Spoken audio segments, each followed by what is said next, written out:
গরমে হাঁসফাঁস করছে দক্ষিণবঙ্গ। দিনের পর দিন গরমের পারদ ঊর্ধ্বমুখী হচ্ছে। পথ চলতি মানুষের অস্বস্তি বাড়ছে, তাই স্বস্তি দিতে এগিয়ে এলো পুলিশ। পথ চলতি মানুষের দিকে এগিয়ে দিলেন জলের গ্লাস, সঙ্গে ফল, বাতাসা, চকলেট দিলেন।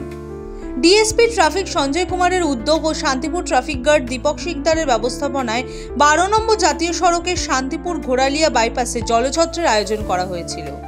সাধারণ মানুষের তেষ্টা মেটানোর পাশাপাশি ট্রাফিক নিয়মও মেনে চলার বার্তা দেয় পুলিশ। শান্তিপুর ট্রাফিকের আন্ডারে আজকে জল ছত্র প্রোগ্রাম অনুষ্ঠান করা হয়েছে। তার মধ্যে আমরা লোকজনকে জল খাওয়াচ্ছি। এই তীব্র দাবদাহের মধ্যে জল খাওয়ানো হচ্ছে। আর ট্রাফিক সচেতনতা, ট্রাফিক অ্যাওয়ারনেস ক্যাম্পেইনও এখানে করা হচ্ছে। তার মধ্যে আপনার হেলমেট পরা নিয়ে মানুষকে বলা হচ্ছে, লোকজনকে জানানো হচ্ছে। পুলিশের এই উদ্যোগে বেশ খুশি সাধারণ মানুষ। একই সঙ্গে ট্রাফিক আইন মেনে চলার অঙ্গীকার নিলেন। ভীষণ ভালো লাগছে, ভীষণ এরকম একটা পরিবেশ অ্যারেঞ্জমেন্ট যে অনেক সময় আমরা রাস্তাঘাটে বেরোই, অনেক সময় জলের বোতল নিতে হয়তো আমরা ভুলে যাই, কিন্তু এসে আমাদের সত্যি আমরা প্রত্যেকজনাই পিপাসিত ছিলাম। ডেকে নিয়ে এসে এই যে জলটা যে গ্রহণ করলাম, সত্যি খুব ভালো লাগছে।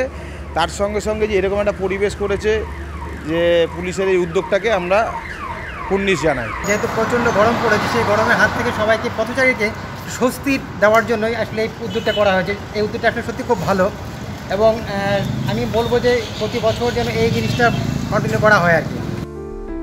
নদিয়া থেকে কাজল বসাকের রিপোর্ট, দ্য ওয়াল।